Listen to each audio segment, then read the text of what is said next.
খবর এবার হাইকোর্ট চত্বর থেকে। ফের হাইকোর্টে ভৎসিত এসএসসি। ৫,০০০ চাকরি বাতিল মামলায় ভৎসনা করা হলো এসএসসিকে। কারণ এসএসসির অবস্থান সন্তোষজনক নয় মনে করছে হাইকোর্ট। অর্ণব প্রতিনিধি আমার সঙ্গে রয়েছে। অর্ণব, কেন মনে হচ্ছে হাইকোর্টের যে এসএসসির অবস্থান সন্তোষজনক নয়? এক্ষেত্রে হাইকোর্টের কি পর্যবেক্ষণ? দেখো, আজ 17ই ডিসেম্বর এবং 5 ডিসেম্বর থেকে মামলা শুরু হয়েছে। 12 দিন হয়ে গেল, এখনো পর্যন্ত স্কুল সার্ভিস কমিশন তাদের এই এসএসসি নিয়োগ নিয়ে তাদের অবস্থান কি, অর্থাৎ দুর্নীতি হয়েছে না হয়নি, হলে কিরকম হয়েছে, কাজ হয়েছে কি হয়নি, নথি জালিয়াতি হয়েছে কি হয়নি, এই নিয়ে তাদের অবস্থান এখনো স্পষ্ট করতে না পারার কারণে কার্যত এসএসসি লজ্জা থাকা উচিত এই ধরনের প্রশ্ন বা এই ধরনের প্রশ্ন পূর্ণ কলকাতা হাইকোর্ট একই সঙ্গে তা শুনতে হয়েছে।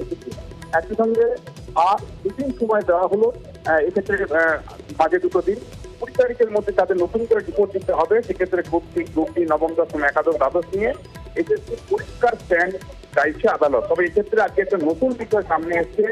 এসএসসি জানিয়েছে যে নবম দশমের ক্ষেত্রে 183 তাদের সুপারিশ ছাড়াই চাকরি হয়েছিল, নথিপত্র চাকরি দিয়েছিল। সেই চাকরি কেন প্রায় 60টার কাছাকাছি, প্রায় এই চাকরিগুলি এখনো 61 এরকম চাকরি এখন কেন বাতিল হলো না তার অপেক্ষা করছে, যেখানে তারা রেকমেন্ডেশন বেঞ্চি চাকরি হয়েছে। এবং সেক্ষেত্রে এসএসসির যে উদ্দেশ্যে বিচারপতি দেবাংশু বসাকের মন্তব্য যে এসএসসির সুপারিশ ছাড়া যদি কোনো চাকরি হয় তাহলে সেই চাকরির ক্ষেত্রে সিবিআই তদন্তের প্রয়োজন।